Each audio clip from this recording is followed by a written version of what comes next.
Hi, I'm Dr. Falatimi Akinriade. I'm an occupational therapist, and I had the honor, pleasure, the privilege of meeting President Joe Biden. I think I'm fine with filming. I can always screenshot. Hey, everyone!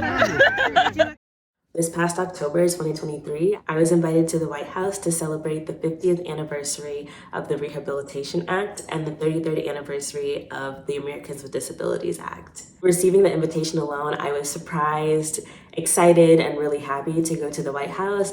I had no plan or anticipation or idea that I was going to meet Vice President Kamala Harris and President Joe Biden face to face, to the point where I'm taking a video selfie with the President of the United States. It was an amazing, memorable experience, and I'd love to talk about my time there and the quirks that happened in the process. But before I do that, I do want to say that the purpose of my YouTube channel is to provide education and resources to families with children of varying abilities. I know that there are people outside of the US that watch my YouTube videos, so I do think it's the perfect timing and platform to talk about what was being celebrated that day at the White House and the significance of it, because these two acts are both protecting the rights of people with disabilities, and it's specific to US law. There are so many places outside of the US that do not have laws like this in place. So hopefully this little snapshot will just give you more information about what we have in place in the US and what we're working on in the US to continue to protect the rights of people that are here.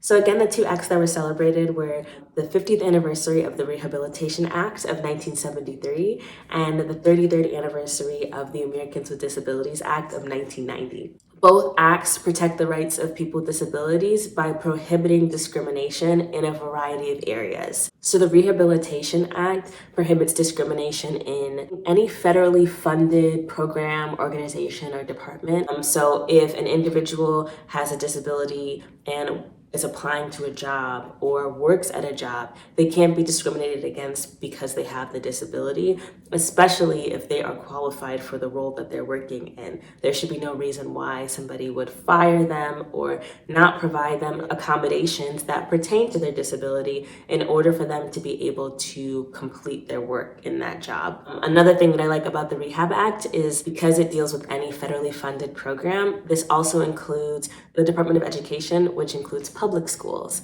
So if a student has a disability, the public school has to provide reasonable accommodations in order for the student to be able to actively participate in class and any school-related activities.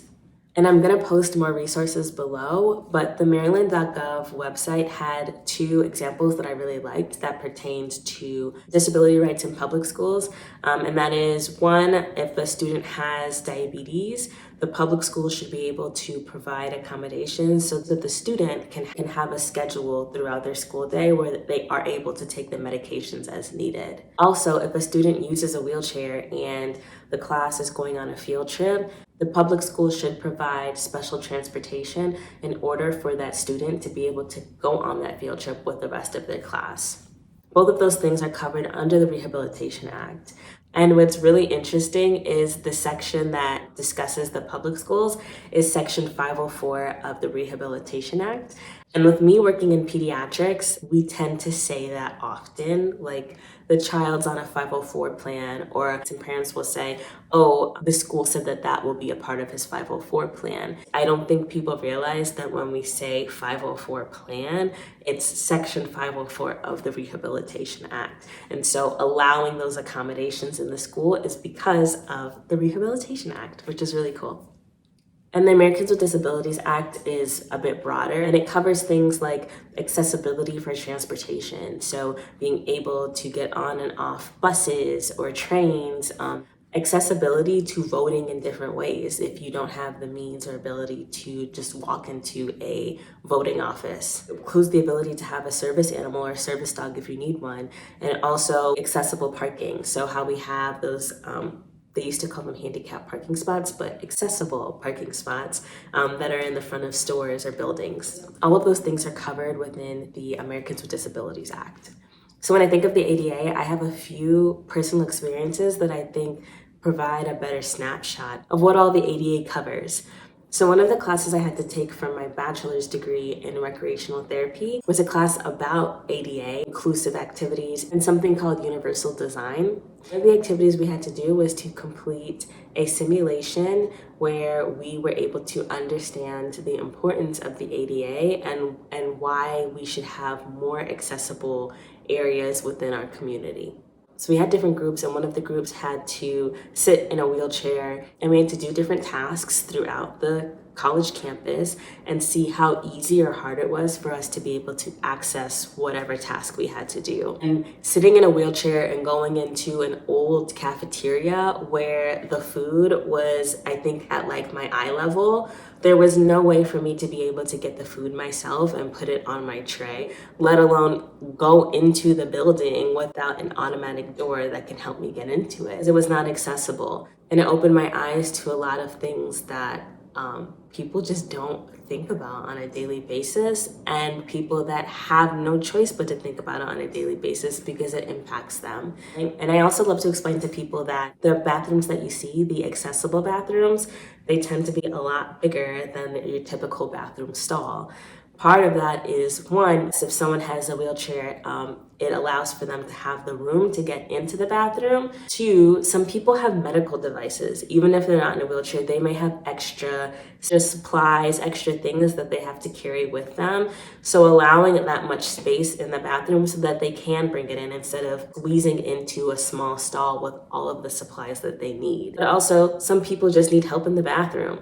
So there needs to be a stall big enough so two people can be in the bathroom if they need assistance, and going into a tiny stall is not going to be the most accessible environment for that person. There's so many pieces inside of the bathroom that I feel like that's like my easy snapshot when I'm explaining this to people, is to go into the bathroom and look around at all of the different things that are in place because of this ADA law.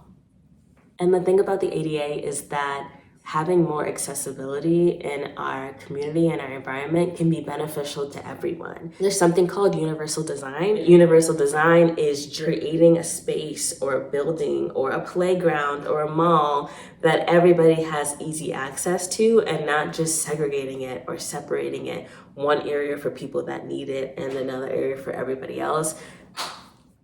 You don't need that type of segregation in this millennium.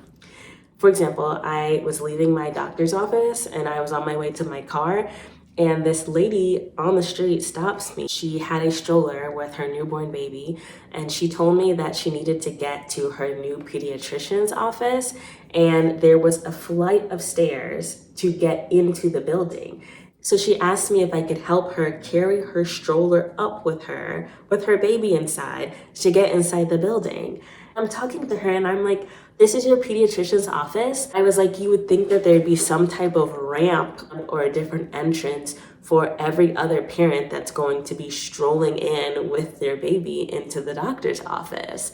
And we both agreed that there's probably another entrance like around the corner or something that she could look for. But at that time, I just helped her carry the stroller up for her to be able to go to her appointment. And I think in that standpoint, this mother did not have any apparent disability, but she could have easily benefited from having a ramp or an easier way into the building for her and her child, which benefits her, but could also benefit anybody else who cannot use the stairs. And I think another piece that people don't think about is that there's such thing as short-term disabilities. Like when someone breaks their leg, or if someone just had a major surgery and just does not have the energy or the endurance to be able to go up a flight of stairs. So having a universal design and really thinking through how everyone can benefit from helps, it just helps everyone, and it just makes everything smoother and easier for all. So I love the ADA. I don't know whatever job's in the ADA, but I'll do it. I can just put a hat on and go into different buildings and tell people what they can do to make things more accessible. I will take that job if anybody knows of it. I will put the hat on and I will do the job. So yes, both of these acts definitely deserve to be celebrated, and I was so excited to get the invitation from the White House. I was very excited. I was very excited. I got there early, was in line. I don't know, they took us down, like we went through like a hallway and there were people playing music for us. It was really beautiful. There was someone playing a violin and someone else playing a guitar, and they were welcoming us as we were walking through the hallways. And then we ended up on the south lawn.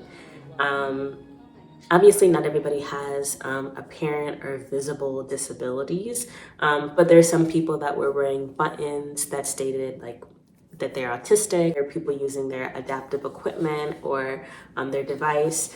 And there are people with their service dogs as well, which was awesome. So I think in general, invitation wise, it was really nice to see a wide variety of people that attended.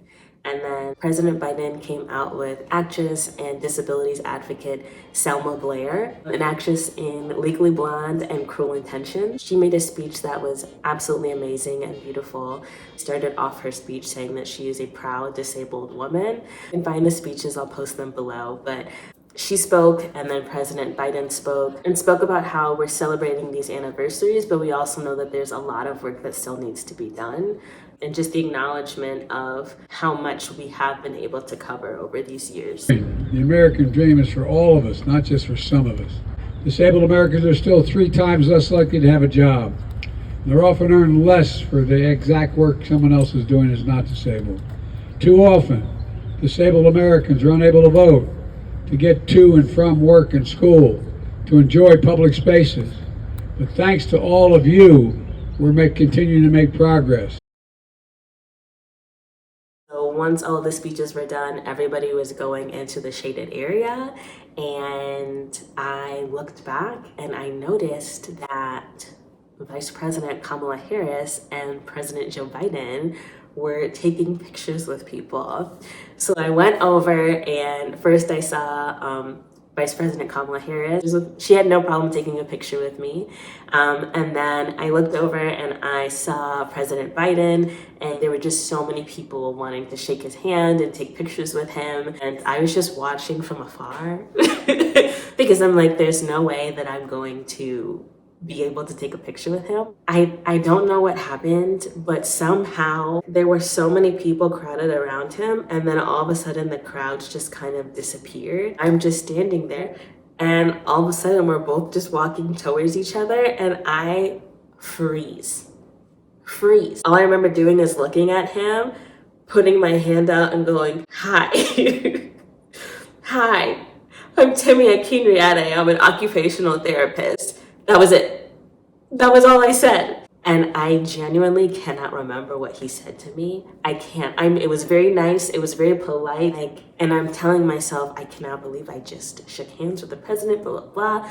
And then 2 minutes go by and I come back to earth, and I'm like, nobody is going to believe me because I don't have a picture with him. I could say all day that I shook his hand. No one will believe that I met the President of the United States unless there's proof.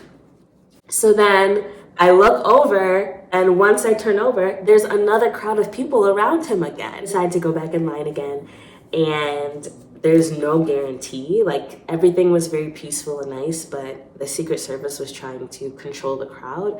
So it's not that everyone could get a picture with him or to talk to him. But he starts to come up to us again. I feel like I whispered it. I don't know, but I was just like, "Can I please take a picture with you?" And he's like, "Yeah, no problem." I'm not the best with technology, and I was just praying that my camera and my phone did not fail me at that moment. So I quickly pull my phone out, just hoping that nothing goes wrong, and then I immediately click the button to take the photo, and he's the one who points out, "You're recording a video, you're not taking a picture." And I think in the video, I have to watch it over again, I'm like, that's okay, that's fine, we could just take a video, hi everyone." He nudges me in the video, no problems at all. And that is how I got my video selfie with the President of the United States. And now that it's been a few months, looking back, I'm so glad that I have that video and not just the picture, because it just It's so much more memorable, and I remember how chaotic I felt on the inside, and it just shows how calm, cool, and collected, and how nice he was. I love that I have that video, and there's a story to it as well.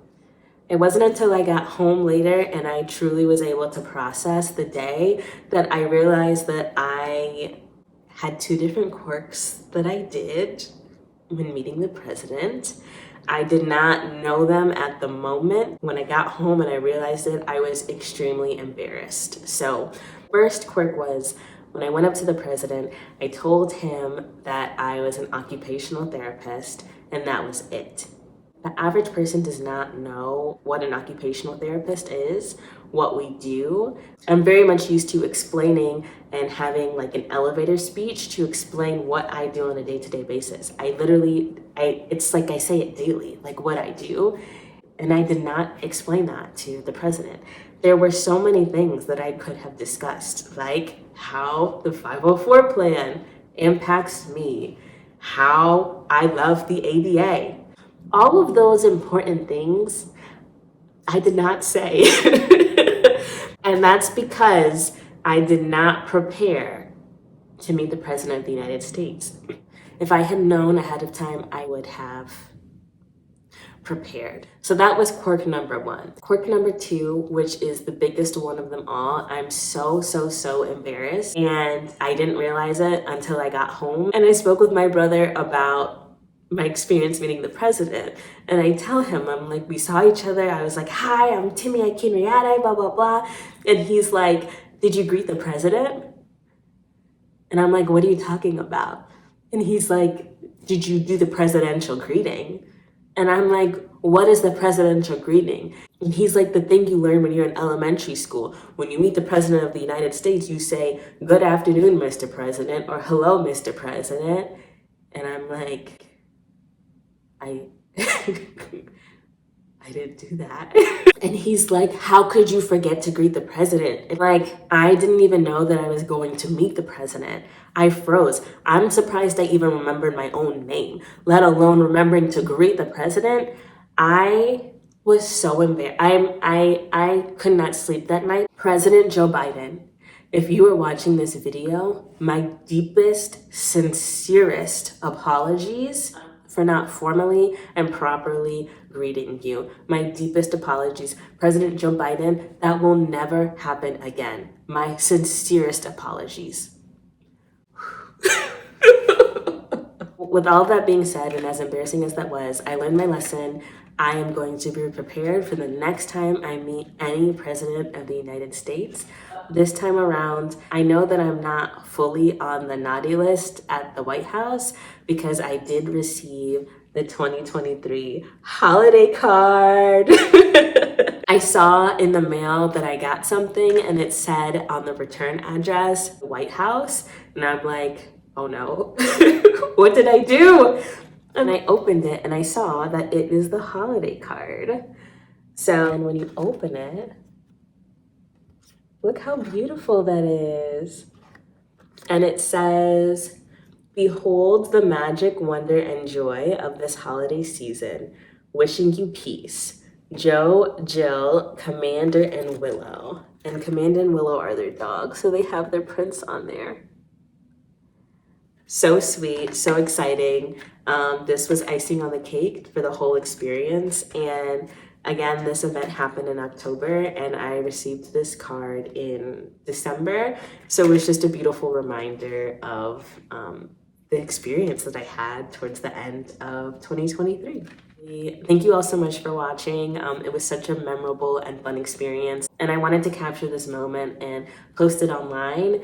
I know I very briefly touched on the Rehabilitation Act and Americans with Disabilities Act. If any of you have had experiences with how these two laws helped, benefited, supported, or protected you, I would love to hear those stories. I love to travel. I've been to 12 countries so far, and I can say firsthand that a lot of countries do not have the same laws in place that are in the US. So if you visit another country and you've seen other laws that are similar to the Rehab Act or the ADA, I would love to hear about it. because my experiences are just based off of what I see, but I obviously have not been everywhere, and nor have I worked everywhere. So I would love to hear other people's experiences. But thank you. Thanks for watching, and happy holidays. I think I'm fine with filming. I can always screenshot. Hey, everyone!